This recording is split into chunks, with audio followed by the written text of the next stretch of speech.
Welcome to the Girl from the Ostrich Mountain channel. This channel presents the real story of a village girl from the slopes of an African sleepy ostrich mountain to the world's big cities. When young, she did not know how her story and life journey would evolve. This is her story, and I hope it will inspire you. Welcome to listen. In the previous video, I spilled the beans on our future dreams. We used to save every coin we received, either from a visiting stranger or relatives who felt happy to give to the village children by giving them a few coins, which translated to a lot of money at that time, enough to buy many mangoes or many sweets. Some of our uncles and aunties who had left the village for the big cities because they had found work would visit our village every end of the month, and they would bring us the big bread and also give us a shilling or two to go and buy whatever we desired.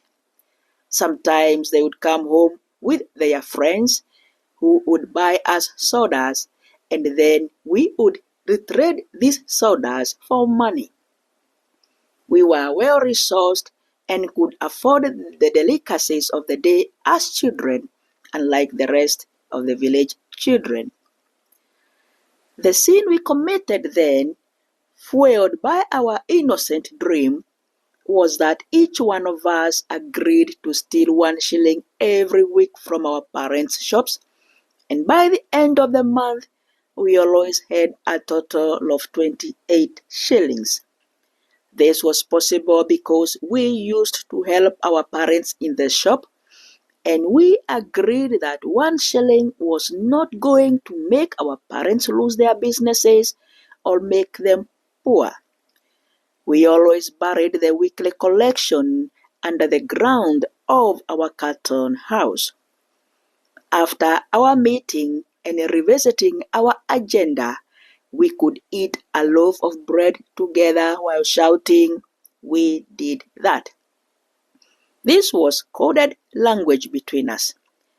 It is only we who understood what it meant. We could shout so loud that those on our way would hear us, and after that disperse and go back to our parents' homes.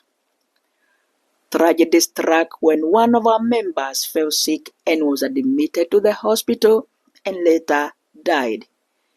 We were too young to understand what that meant, because even death was associated with the very old.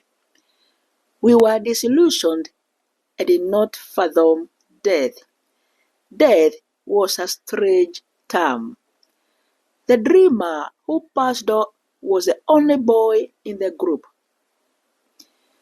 So the 3 girls left did not know how our dream would turn around.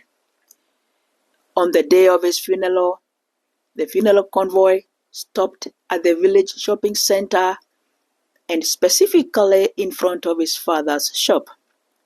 It was the last stop before he was buried.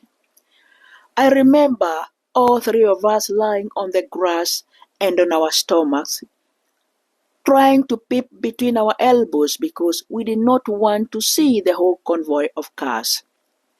I believe it was a sadness we felt because we did not know how to express it. We were too young to come to terms with what had just happened to one of us, the 4 dreamers.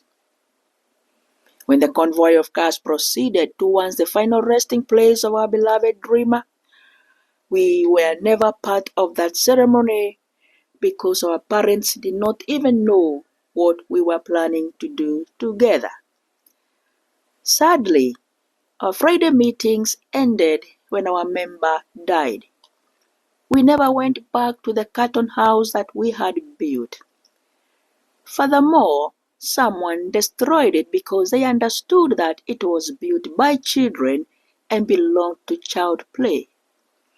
However, they did not even know that there was money buried under that carton house. We never went for that money, and our vision died with the dreamer. May his soul rest forever in peace. Our story continues, and see you in my next video. Thank you for listening, and bye for now.